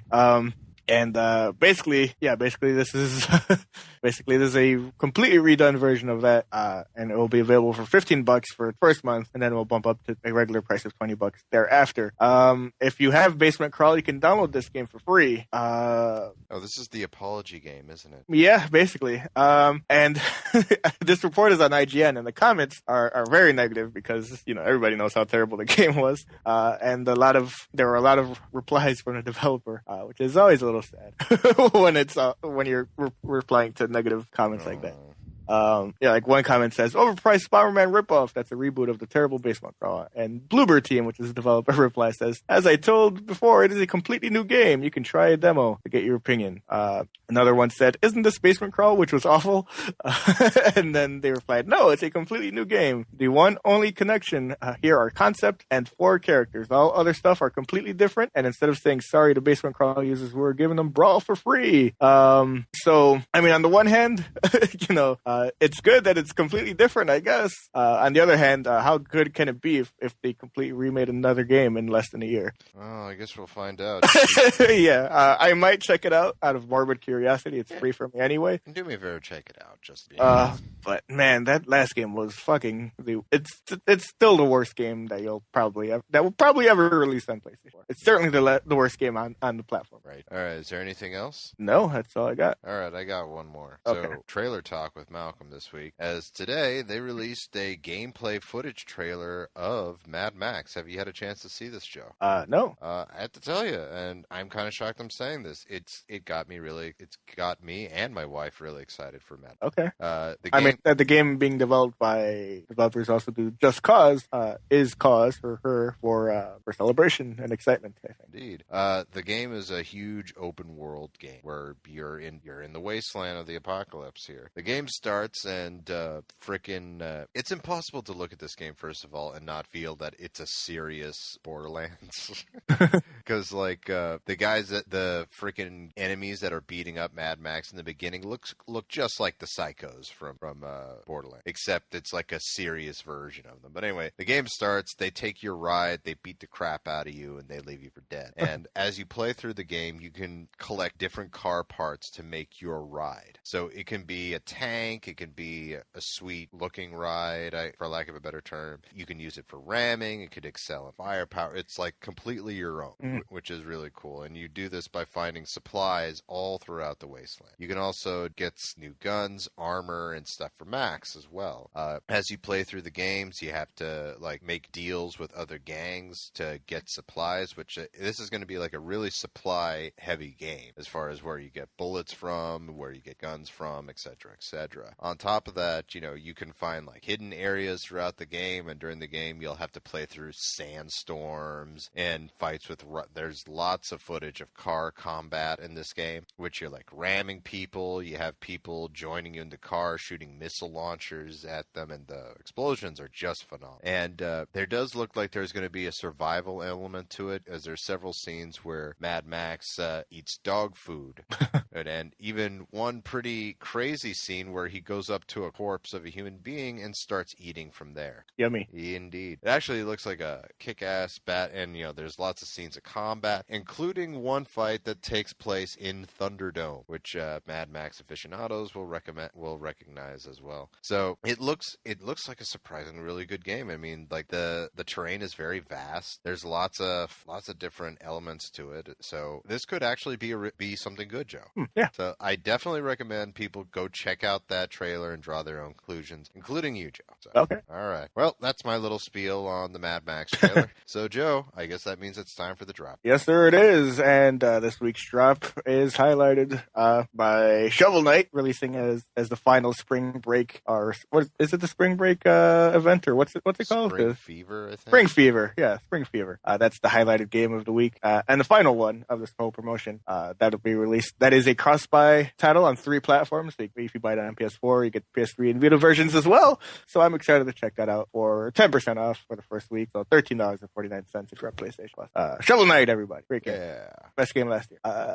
Assassin's Creed Chronicles China is out this week as well. The 2.5D game in that series. I don't know if you remember that, Malcolm. Yeah, we talked about it a few times, actually. Yeah, it's free if you bought the Assassin's Creed Unity Season Pass. Free to download there. Otherwise, $10 on PlayStation 4. Did you get the Season Pass, Joe? Of course not. Let's see. Infinity Runner is out on PlayStation 4 as well for the low price of something. I forgot to load the other page here with the prices, but I assume it's reasonably priced. LA Cops is out on PlayStation 4 as a digital title. You can grab that for $14.99. $10 for Infinity Runner. Yeah, reasonable. Outerworld Abe's Odyssey New and Tasty is out on PS3 this week as a cross-buy thing. Otherwise, if you haven't bought the game yet or missed out on PlayStation Plus, it's $20. Let's see. Sayonara Umihara Kawasi Plus is out on PlayStation Vita as a digital title for $20. I don't know what that game is. Ziggurat is out on PlayStation 4. That is $14.99. The sale for the Spring Fever this week on games is for Call of Duty, so you can get a bunch of Call of Duty stuff on sale. There's also a sale on Taken, the movies. That's the movie side of the Spring Fever sale this week. So if you want to get those movies, you can get those for cheap. And as far as DLC, I don't see anything particularly notable. I guess that's pretty much it. I guess The Evil Within gets a new thing, the Consequence, new chapter, I guess. But other than that, pretty much done, yeah. Alrighty. Well, without any further ado, let's take it to the mailbag. And if you want to be like our old pal RK, you can write into the show by writing into FirmwareUpdatePodcast, all one word, @gmail.com. And you can write in like he does. Thanks for answering my questions about the audio recording tools. If only PlayStation recorded chat audios as well, I wouldn't need anything but a video editor. I hope they patch that in an update. Yeah, send them an email about it, man. They may not have even thought about it. Malcolm wanted to ask what anime you've been watching lately. I've been slacking on anime anime these past few months, but I am back for the spring season. The shows I am excited about are Kekai Sensen, and I'm going to be terrible at pronouncing these. I'll apologize in advance, RK. A show from the creators of Trigun where New York City is overtaken by beings from another dimension, and the secret society called Libra, oh, that's my sign, uses their blood as weapons to kill the demons that threaten the peace. Huh, I'm going to have to check that one out. If you've seen Dead Man Wonderland, you get an idea of what I mean by using blood as weapon. I have seen that one. If you haven't seen it, it is an example of the first hero turns his blood into swords and can also turn his blood into seemingly unbreakable threads that bind enemies, and then he sets on fire because causing them to explode as if they were wrapped in blast cable. I'm also really enjoying Owari no Seraph, which is about 90% of the human population being killed by a plague of vampires caused in order to harvest the children as living blood banks. One child survives and joins an elite squad that hunts down vampires in an attempt to reclaim the planet of humans. Joe, I've prepared a list. Okay. And 1, 2, 3. Have you prepared a list, or is RK prepared? I've prepared a list. You have all the anime I'm currently watching. Right. So I'm going to get the boring ones for Renee out of the way. As RK, if I recall correctly, you don't like sports anime. I'm a big nut for sports anime, mainly because yeah. As a child of the 80s, I grew up watching Rocky, which is, of course, where all sports anime comes from. Yep, pretty much, yeah. And Rocky's very anime. Indeed. And I just enjoy the heck out of it because it's gotten really good nowadays, because now they'll take a guy and he sucks. Like, typically, the hero is, like, the best at something. But no, nowadays in sports anime, he's awful. And you actually see him learn how to play better, become better to a point where you're actually legit rooting for him. It's really cool. It's like sort of like the anti-John Cena. So, okay. Number one, of course, is Hajime no Ippo, which is based on boxing. Even though I've said before, I'm not a huge fan of the Ippo character himself. I like pretty much every other character in that show, so that was good. My absolute favorite right now is Kuroko's Basketball, in which it stars, essentially, it features a bunch of players in high school who may as well be video game bosses. Like Kuroko, each one of them is like a genius in some way, and they used to be on the same team together in middle school, but they've won so much that they become horrible people. You got Midorima, who is a shooting guard who can shoot a 3-point shot from anywhere on the court, even on the opponent's side. Even from inside the 3-point line? Aside from that. Like, that'd be amazing. Being a fucking smart ass here.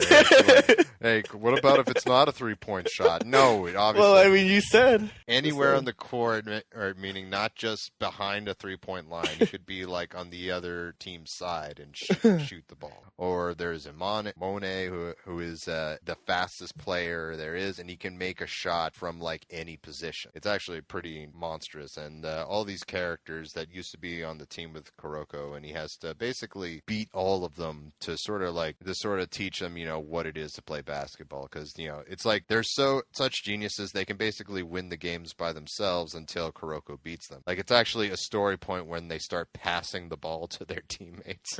And of course they get better for it because they're not being assholes in the court. But honestly, it's a fun anime. Go check it out. There's also an anime called Baby Steps that I'm watching, and sadly does not feature Bill Murray coming off of a bus going, baby steps off the bus, baby steps off the bus. How many people? Then why do I want to watch it? Why would I want to watch it then? Well, it's a tennis anime, which yeah, that's why you need to watch it. This is a really fun one because it features a character who's like a honor student who just basically is great at school just for the sheer fact that he's supposed to be. Like, he has like nothing that he does for fun until one day he takes up tennis to keep in shape, and he finds out that he really enjoys it, and he verily studies it, becomes better and better and better until he's starting to take part in tournaments, and he gets his butt kicked, but he always like researches his loss and finds out why, and he comes back a better player. Like, once again, for me, this is really inspiring because these are people that are actually trying to be better than what they are right now, which can root for.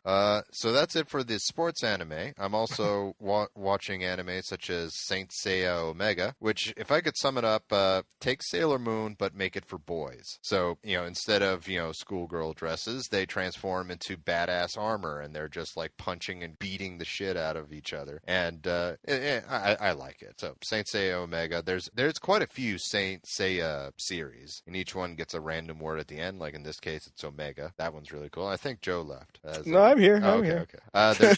See, another one is a horror anime called Parasite the Maximum, in which at the beginning of the show, all these like parasites come down from space, and while everyone's sleeping, they like crawl into their ear and essentially assimilate and take over the body. And once they take over the human body, they have control, and they can cause the human body to morph into different things, sometimes as weapons. Sometimes you'll see like a person's face like split apart into tentacles, and which can grab and slash and basically rip a human to shreds, as you don't know who's a parasite and who's not.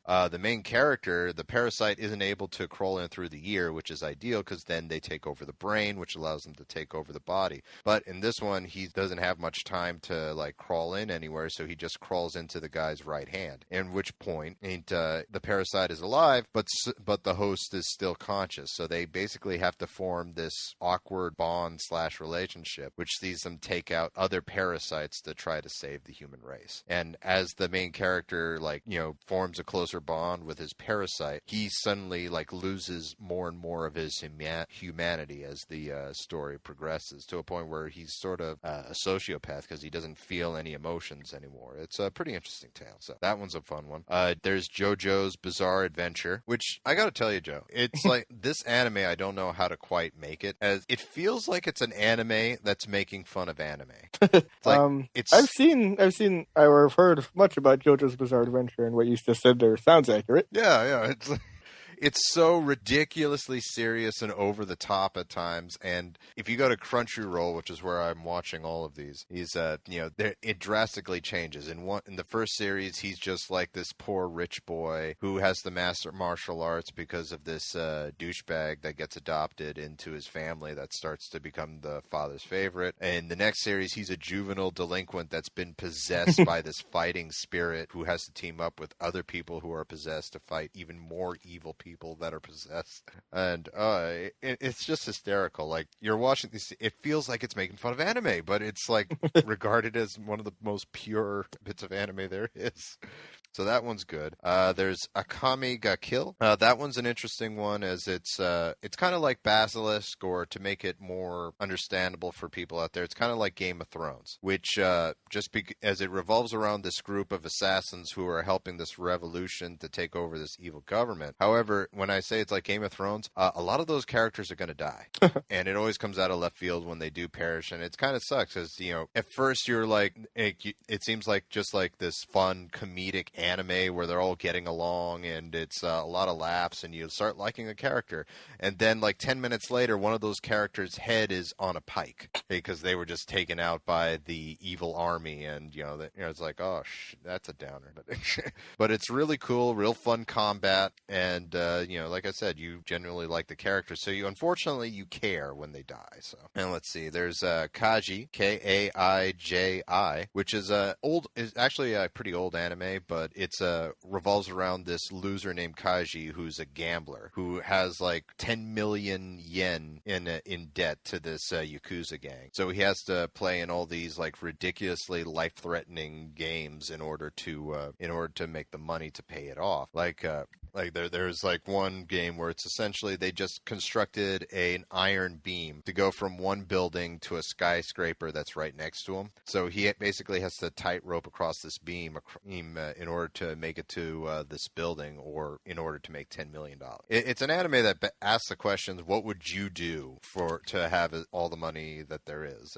And the ways he figures stuff, how to solve problems, is pretty good. He's actually a pretty smart guy despite being in this situation in the first place. And then there's one of my new favorite animes called Food War, where once again it kind of feels like an anime that's making fun of anime, as it focuses like I tend to find anime that focuses on stuff that I actually like. Like this one's based on cooking, and it's about this guy who's this little kid who's looking to become the greatest chef ever, and he'll make these dishes, and the way they show off on how well the food tastes is just the most anime thing I've ever seen in my life. Like in the first one, a woman bites into this dish he creates, and as well as all her henchmen, and all their clothes like rip off, and like water just like pours from like all over their bodies, and it's very hentai-ish. But at the same time, it's hysterical. And some of the dishes actually look like they could be really good, so I might try my hand at those at some point. And finally, there's one called Assassination Classroom, where the story of it is essentially there's this alien creature that has the power to wipe out the Earth at his leisure. But he's going to give Earth a chance. And he gives Earth a chance by taking a classroom full of students, agrees to become their teacher, and during the course of the semester, they have all year to try to kill him before the end of the school year. And if they succeed, they save the Earth. If they don't, then he's going to destroy the Earth. But here's the thing. He's actually a really good teacher, so nobody wants to... So some people, all of them love him, but they all will try to strike him down at a moment's notice. Like, you'll see students whip out machine guns, throw grenades, try to stab him with a knife, but he's so ridiculously overpowered, it's going to take a lot of brains to do that. And that last one, Assassination Classroom, sadly isn't on Crunchyroll, but it's a good one if you can find it. And those are all the anime I'm watching, which I'm sure Joe's breathing a sigh of relief right now. Well, thank you for telling us about all the anime on planet Earth, Malcolm. Oh, no. You think that's all the anime right there? Thank you for regaling us with all the anime. Yeah, if you want to hear about all the anime, I haven't gotten through a tenth of them yet, dude. I could go this whole show about anime. Oh, please do. Well, no, Joe, because you have a question here. Thank God. Joe, I know you're an advocate of equal rights, and well, of course Joe's a fan of equal rights, and an avid comic book fan. So I want to ask you this: with the recent changes to comic book universes like Miles Morales, Thor being a woman, making Falcon the new Captain America, introducing a Middle Eastern Miss Marvel, who's really cool about it. He's the best. I love Miss Marvel, and she's named after a wrestler. So making Johnny Storm a black actor in the live-action Fantastic Four movie. Let's not talk about such, but anyway. That last trailer actually looked pretty good. The movie? Did you watch that last trailer? Came out a couple days ago. Yeah, I'm still. Looked okay. We'll see what happens. Iceman being gay. That one's a little confusing. that one was weird. Yeah. Do you feel comic book creators are just arbitrarily changing characters to minorities just to say that they did and look more PC to rival companies? In my opinion, yeah. But for me, I'd much rather read about a brand new hero created to fit into a different gender, race, sexual orientation, or what have you, rather than changing an existing iconic character for the sake of making the token character to appeal to that minority or LGBT community. I love Michael Jordan and think he would make a great Johnny Storm. Oh, Michael B. Jordan. Okay. I also think that 48-year-old Michael Jordan would make it awesome. Awesome, God. Johnny Storm. Is he actually Michael Jordan's kid? No. Okay, that would be amazing. Everyone wants to be like Mike and burst into flame. He's on fire. All right. I love Michael B. Jordan and think he would make a great Johnny Storm. But that doesn't matter because I don't want a black Johnny Storm any more than I want a white Black Panther. You know what? I think that's fair. If you're going to make all these changes, let's have a white Black Panther. That's wrong in every sense. Of course, because he's white, isn't it? Racist? Yeah, how do you feel about it? I want Malcolm's opinion on this as well, since you love comic books. Yeah, this has been something that's been bugging me, just because, and I've mentioned it here and there on the show, like making Thor a woman, Falcon, who's a black character and who is a cool hero by his own right, without having the Captain America Monica Mantle, and Miles Morales. Now, and Miles Morales is, like that one rubbed me a little bit the wrong way at first because he's two minorities. He's oh, you can't have that. Yeah, it's the worst kind of minority. Yeah, well, he's black and Hispanic, right? Yes. Yeah. So it just felt like, we can get two with one stone with this one. Yeah, biracial people don't exist. No, they do exist, but you don't, not out of the gate, man. Come on. Oh, by the way, what's one of the most irritating things with wrestling, with the wrestling community? What? There are people out there that still say we've never had a black WWE champion. In which case, I bring up The Rock, and they say, "Oh, well, he doesn't count because he's only half black." Obviously, he counts, but I mean, who else, Malcolm? Actually, like I said, I actually literally nobody else in the company's 58 in the championships, like 60 plus years. Yeah, no one's 100% anymore. Like, no, I mean, in terms of the black WWE champion, he is literally the only one. Like, Mark Henry has been world heavyweight champion, but nobody else has been WWE champion. Yeah, I mean, that's not an opinion, Malcolm. That is a fact. Well, we're not. I'm not offering you an opinion here. I'm giving you a fact. Well, I'm not arguing. Don't go like it's not true. It's like, well, we're not arguing quantity. Like, you got me there, okay? I'm not arguing that any more than that. But I'm just saying that don't take that away from Rock. He counts as a black guy. I never did that. That sucks that people do that because that's shitty. But anyway, going back to this, Black Johnny Storm. It's like, well, because it's a movie, I'm kind of a little more okay with it because I like that there are degrees of okayness. Yeah. I mean, like, I'm not gonna refuse Michael B. Jordan work just because he's a black guy. I mean, come on, that's not fair. But at the same time, when you essentially kick out these iconic characters just to have someone, and come on, Joe, none of them are white guys at all. I mean, it feels to me, at the very least, that they're just trying to get those demographics. Who's not a white guy at all? Well, like, out of all these replacements here, like, well, that's why he brought them up. Of course, they're not white guys. All right, but I mean, for the sake of the Fantastic Four, like, everyone's like, hey, why is Johnny Storm black? Well, actually, the actual point of contention here is that the Sue Storm, because Johnny Storm and his dad are actually black, and Sue Storm is the adopted character. Like, she's the adopted sister for that family. Oh, okay. That's how they're explaining that. So the Storm family in the movie is going to be black, not just Johnny Storm. That's actually pretty interesting. I like that. Yeah, it is very interesting, and I think it's fine. You'll survive. Because all right, here's the thing about these characters, right? Oh yeah, is that people talk about them doing it for the sake of doing it, and I think sometimes if it's tokenism, it's like, yeah, that's weird. But like sometimes with these characters where their race isn't inherently part of their character, like it doesn't matter. Like a lot of these characters could be any color, really. Like Spider-Man could be any color because he wears a mask. Like he could be anybody.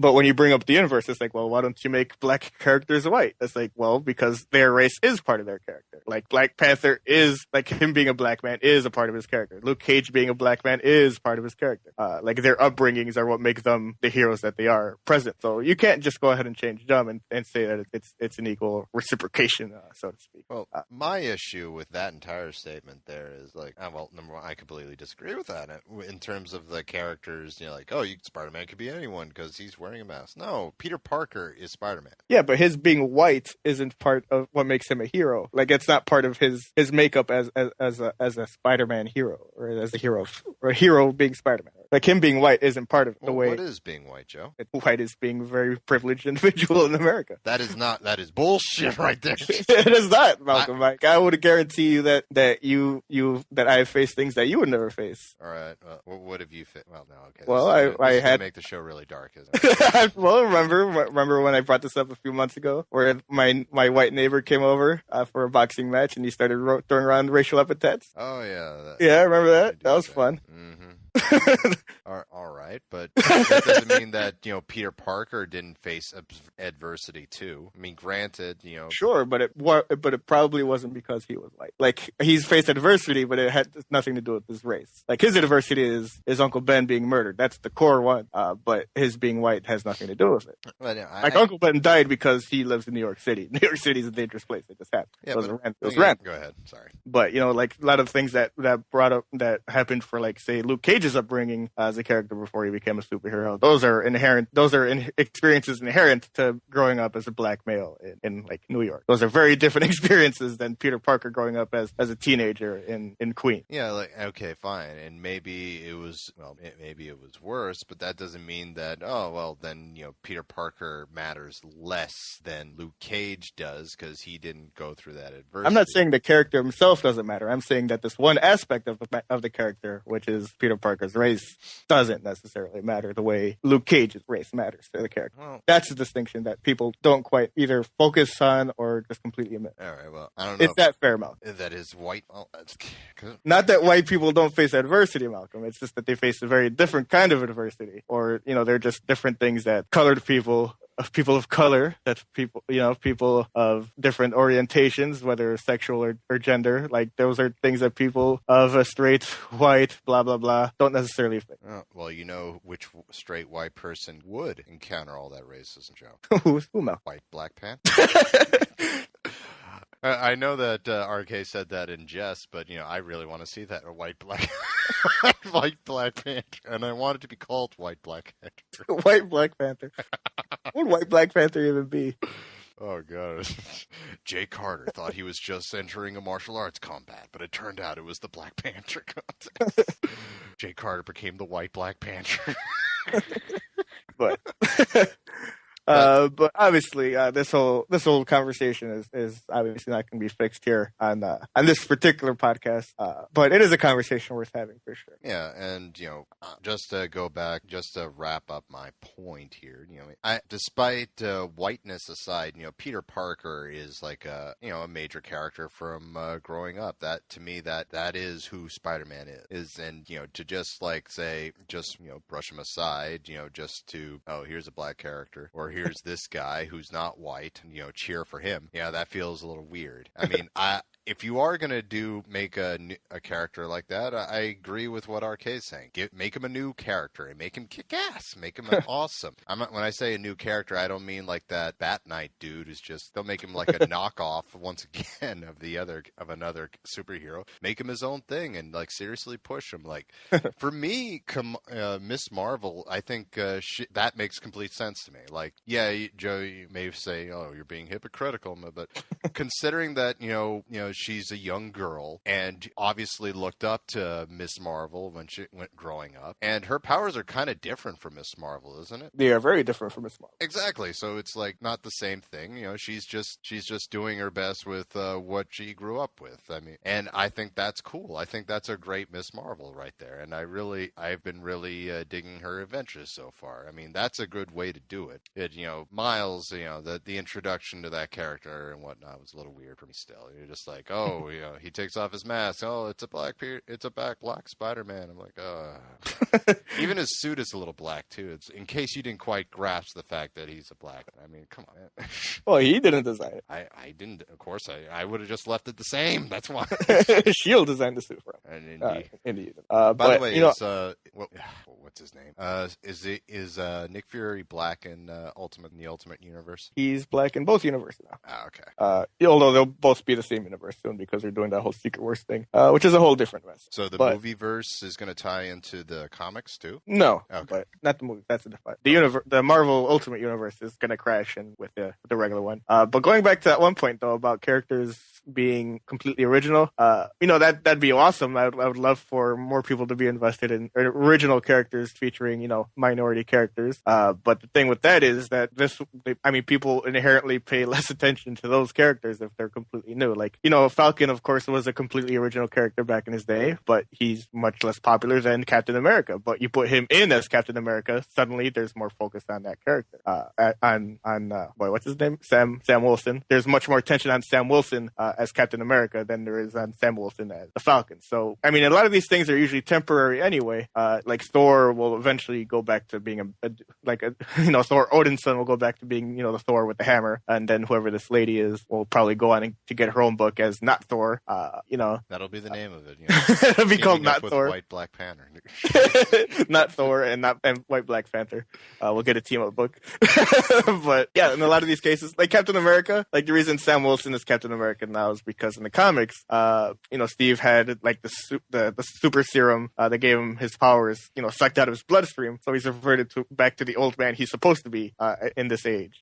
So that's why he gave the mantle over to Sam Wilson in the meantime. I'm sure eventually he will get the serum back. He'll be back to being, full on Captain America or whatever. They'll find a way. Well, they'll find a way. The way they did it with Spider-Man. Doc Ock was took over Peter Parker's body. He was a superior Spider-Man for 30 plus issues, and then right before the Amazing Spider-Man movie came out, the second one, guess who's back as Peter Parker? It's Peter Parker Spider. So these things have a way of going back to the status quo anyway. Don't freak out. It'll be fine. You'll be okay. We'll survive with these slightly different characters.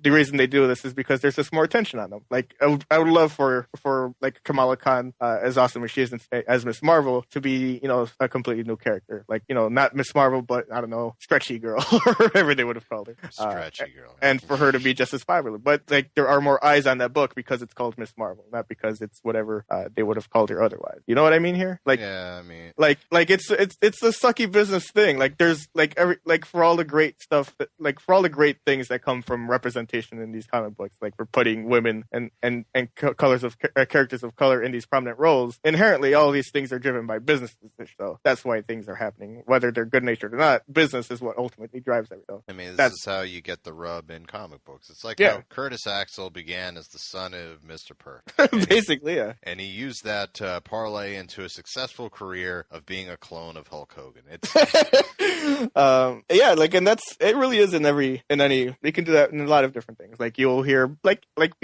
wrestling's actually a surprisingly good example. Like Charlotte Flair right now, like she's an awesome wrestler, but like a big part of her original push is that she's Ric Flair's daughter, one of the greatest wrestlers of all time. So of course there's a lot of attention on her being packed. So they package her as Ric Flair's daughter to get many eyes on her as possible. Like ultimately, you would love for her to break out of that particular shell and shine on her own, and she probably will because she's amazing. But initially, it's important to get as many eyes on something as possible, and that's why those things happen. Here's Sam Wilson as Captain America. He'll probably go back as Falcon when Steve Rogers takes over as Captain America again, and hopefully he can even get his own book as Falcon once that happens. Like, does he use the shield too now, like the same way that Cap uses it with the trigonometry and all that? Yeah, like he took not only the colors, but Sam was also given the shield, although he's not as good at aiming it. Okay, good. If he started using it as well as Captain America, no, like the first issue of the all new Captain America was Sam Wilson. He goes to infiltrate like a Hydra base or whatever, and he meets up with Bucky in there, and he throws the shield and he completely misses it, bounces off and hits nobody, and then Bucky, as the Winter Soldier just kind of pops up. He's like, "Wow, you're terrible at this thing." He's like, well, I haven't had as much practice. All right, well, that's good. I appreciate that. But that's the takeaway. I think. I don't know if my ramblings made sense here in a grander sense. Okay, I think we've said all we need to say on the subject here. There's a reason for both arguments here. Though White Black Panther, get to work on that. My God, I do hope Miles Morales does survive this Battle World thing or whatever the hell, because they're canceling so many books. Like out of like Marvel, like in the wake of all this, like the merging of these two universes, they're like, all right, here's all the books that are going to survive, that are going to continue after the event. It's like there's only gonna be one Spider-Man book. Like what's gonna happen to Miles? I'd like for Miles to continue somewhere. He's gonna be the new Black Panther. You laugh, but you just oh man. I'm glad we're able to fix race relations in this podcast. Oh yeah, we did it. I think we took a good step. All right, group question. I was wondering what some of you guys' favorite holy crap dude or insert explanation point moments in games were. I mean, what were the moments in games that gave you major props to the game in an auditory fashion? Could be a good jump scare, a cool action scene, a touching romantic moment, or anything in between. Some of my favorites are Starkiller rips a Star Destroyer from the sky using only the Force. Finding out who the killer was was in Heavy Rain. That was the worst. That was the greatest. You shut your face. Slight Tomb Raider spoiler here. Getting to dual wield at the end of Tomb Raider to take out the boss. That was cool. That was very cool. The first fight in Metal Gear Rising where Raiden stops the Metal Gear blade. Suddenly, Rules of Nature kicks in from the background music while you throw the gear 100 feet into the air and proceed to run up its body while slicing it up. Joe, what are some of yours? Let's see. Some of the one of the ones off the top of my head. Let's see. The original Mass Effect game, the very end sequence when Sovereign invades the Citadel and like he's this giant ship and he takes up almost the entire space station. That's a pretty amazing fight. I think the entire sequence, the last 2 hours of Mass Effect, the original one are amazing. Everyone's like that's a big one for me. Let's see. I had another example. Oh, Uncharted 2, I think. The whole train sequence is really great. Where you, yeah, Uncharted 2 is really great for that. Where you start, at the base of a mountain. By the end of it, you're on top of the mountain and it's snowing and it's crazy. It's like, oh man, watching Furious 7 a couple of weeks ago reminded me of Uncharted 2. Oh yeah, with the bus. Yeah. Yeah, I was like, oh yeah, I totally remember that from Uncharted 2. So that was cool. Trying to think. What else? Here, I'll go. Metal Gear Solid 4, I guess when you go into Shadow Moses. I was going to say that one. Yes. That's a really cool moment. What else do you have? Let's see. Shadow Moses, definitely. This is an oldie but a goodie, but when Sephiroth kills Eris, and when you get it through your head that Eris isn't coming back, that was kind of a, oh shit. Let's see here. I remember playing PT, and the first time the ghost starts chasing you, and when it like grabs you and starts thrusting its face into yours for whatever the reason, that was a big oh shit moment for me. That moment in Red Dead Redemption where Marsters looks outside, he sees the 7 people out there, and you basically put 2 and 2 together. Like Marster just has this look on his face, and he like breathes out. I'm like, he's not getting out of this, is he? It's like, well, time to die. Also, crossing into Mexico for the first time in that game, it's also an amazing moment. Yeah. Let's see. Do you have any more that come to mind, Joe? Speaking of oldies and a goodie, Super Mario World, Malcolm. The first time I realized that game is like twice as big as you think it is initially. Because if you play it like a regular Mario game, just going left to right, you can get to that game pretty quickly. But if you explore the levels, you realize that there's so many secret exits. And then you notice that all the different icons on the map or whatever, the ones that are different colored than the other ones, that flash red and orange or whatever, that means that there's a secret exit on that level, which will open a different pathway. And when I realized that when I was like 7, I was like, holy shit, this game is like 2 times bigger than I thought it was. And yeah, that game, my favorite game of all time because of that. What else was there? Do you have another one, Malcolm? Yeah, Demon Souls, where you fight King Allant, and you find out that he essentially has the power to make you lose a level with the one attack. That was a holy shit moment for me. Going back really old, the first time I fought Mike Tyson in Mike Tyson's Punch Out, and you find out how ridiculously over the top powerful he is. That was a holy shit moment for me too. Let's see. I'm trying to think of a romantic moment, if any, that come on. I would say The Last of Us Left Behind would be that romantic moment. Going with The Last of Us. You remember that moment in The Last of Us where you go for the alley-oop with Ellie, but she never comes? Yeah.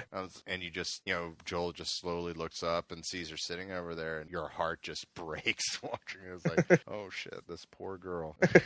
Let's see. The entirety of Shadow of the Colossus, I'd say. Especially as you realize, as you notice that, with each monster that you take down, that you look more and more ragged, and things are getting a little bit more bleak, and then you get to the end of the game. Pretty much the entirety of that game is a holy shit moment. Let's see. Ocarina of Time, I'd say. The end of that. When you fight Ganon or Ganondorf initially, and you kind of think, oh, that's it.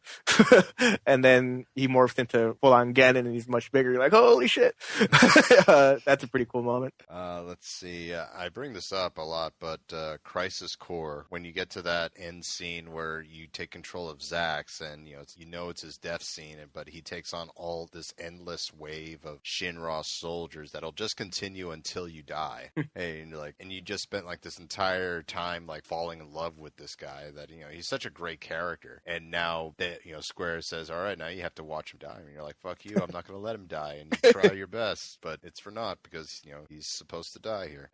It still bums me out thinking about it, actually. Anything coming to mind for you, Joe? That's all I've got off the top of my head. I'm pretty sure there are like 1,000 more moments, but When they kill Roland in Borderlands 2, I mean, that was like the perfect emphasis for hating Handsome Jack. Like, that was the moment, like, the whole Handsome Jack, by the way, is one of the most underrated villains in the history of video games, because he does the job that every villain in video games does so well, in that he makes you want to kill him. Like, the whole point of the game is finding Handsome Jack and killing him. And even though he's a great character, don't get me wrong, I still was like, yeah, you gotta die, you son of a fucking A. And so, yeah, so when that happened, I was like, yeah, you're done, asshole. Anything else for you, buddy? No, not off the top of my head. If I dug through enough, I could probably find 1,000 moments like this. But oh yeah, I'm missing. For the sake of time, I think I'm done for now. All right. So with that, thank you for writing in, RK. Once again, if you want to be like RK, and who wouldn't? He's a handsome guy. Write into FirmwareUpdatePodcast@gmail.com. All right, folks, that does it for episode 143 of the Firmware Update. Thank you so much for joining us. If you like what you hear, you can follow us on your Apple devices. Just go to on the podcast app right there and look for us and just hit that subscribe button. What also really helps out the show, 5-star reviews, and especially 5-star reviews accompanied but with something written. So those really help the show amazingly. Also, if you have an Android device, don't worry. You can find us right there on your Android device. As we recommend an app called Stitcher Radio, where you can stream us for free. Or if you'd rather, you can also get an app that we also highly recommend called Pocket Cast. It's $4, but it allows you to stream as well as download so that you don't work up any data charge. I got the hiccups all of a sudden. You can also find us on YouTube, where you can see each episode, as well as certain parts of the conversation. You can also find us on SoundCloud, which you'll find the current episode there at all times. We also got a fan page, so look us up on Facebook for our fan page and hit like. That helps out the show tremendously as well. You can also find our WordPress account, where all episodes are going to be posted. That's the firmup.wordpress.com. Is that right? Yes. Okay. You can also find us on Twitter at PSMalk for me, at Wands23 for Joe, and at the FirmUp for the show. And is there anything I'm forgetting, Joe? No, but I would like to say is that the New York Knicks finished with the second worst record in the NBA this year. So, Suck it, Travis. We'll see you guys next week. See you later.